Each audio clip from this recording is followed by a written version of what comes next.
Hi everyone, my name is Bree Sims and today we're going to be going over resistance band training.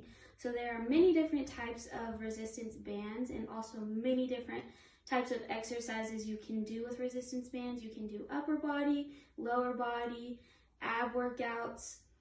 So the different types of bands, there are therapy bands, compact bands, fit loop bands, figure 8 bands, ring bands, lateral bands, and pull-up bands. And so these are just a couple different examples I have at home.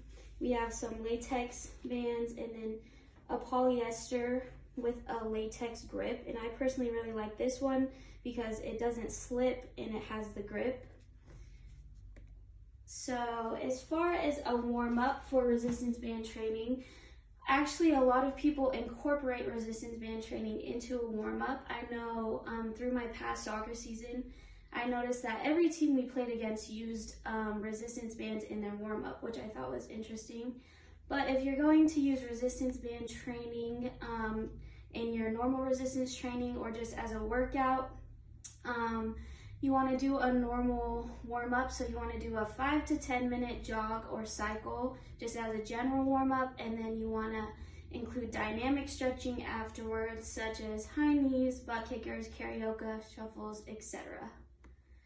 So the muscles targeted, so we're going to be going over lower body resistance band training specifically. And so the muscles targeted are the glutes, hamstrings, and quads, and the calves a little bit. And so resistance band training is also really good for stabilizing the knees and hips. So some safety considerations with resistance band training: you want to make sure that the band is securely positioned under your feet or around your legs before beginning the exercise. Discontinue any exercise that is uncomfortable or causes discomfort. Always inspect the loop bands for any small tears or abrasions or punctures that may cause the band to break while you're using it. Avoid exercises that involve stretching the loop bands in such a way that it may snap towards your head or cause injury. You want to keep the shoulders and hips aligned, tighten the abdominals, and relax the knees. Be sure to practice the safest posture possible by maintaining a natural curve in your spine, and then don't use the bands on rough, uneven surfaces. So for spotting, obviously for resistance band training, there's no spotting required.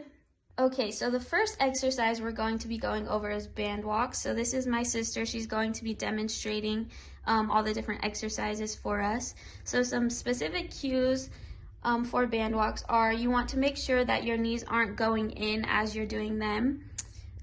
You want to keep a neutral flat back and look forward. And then keep your feet shoulder width apart, just how she has her feet. And then you want your toes to be straight in front or wide. You don't want your toes to be going in pigeon-toed. So she's going to demonstrate band walks going forward and backwards for us.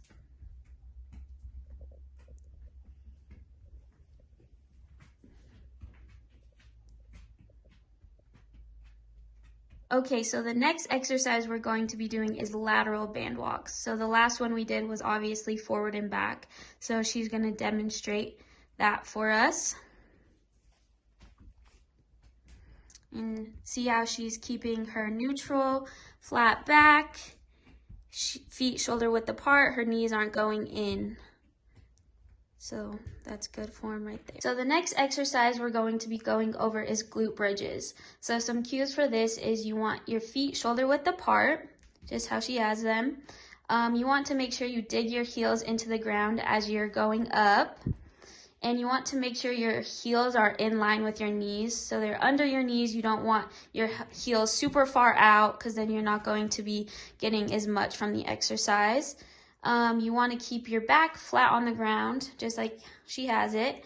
And then you want to keep your hips up when you're bridging up. You don't want your hips sagging down. And then once you get to the top, you want to squeeze and hold for a few seconds. So she's going to demonstrate that for us. So she's digging her heels, making sure her hips are up, not sagging. Perfect, just like that. Okay, so the next exercise we're going to be going over is fire hydrants. So some cues for this is you want to be on all fours like she is. You want to keep your back neutral, not arched. And then you want to keep your stabilizer leg perpendicular to the ground. You don't want it to be coming in. So she's going to demonstrate the exercise for us. And also notice how we switched bands. So before for band walk, she was using a thicker band, and then we switched to a little lighter band so it's easier to perform the fire hydrants. So just like that, perfect. So the last exercise we're going to be going over is kickbacks. Some people call them mule kicks, donkey kicks, glute kickbacks. There's many different names. So some cues for this, the same as fire hydrants. You're on all four. You want to keep your back neutral and not arched.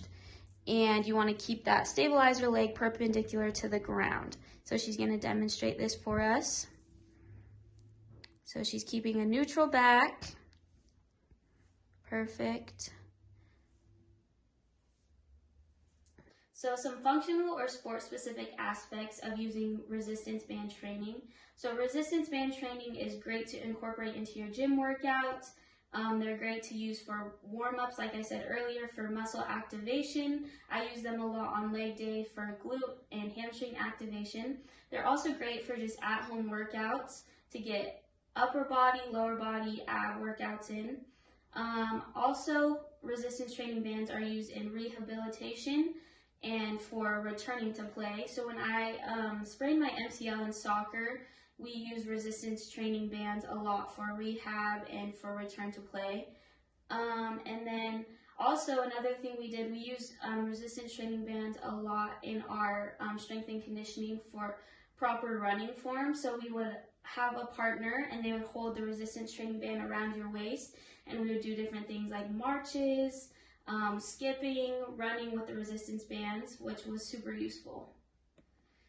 And then just some interesting research I found when researching resistance training bands. So Anderson et al. 2018 found that a brief elastic resistance band training program incorporated into the regular handball training sessions improved explosive lower limb performance in young female handball players more than handball training alone.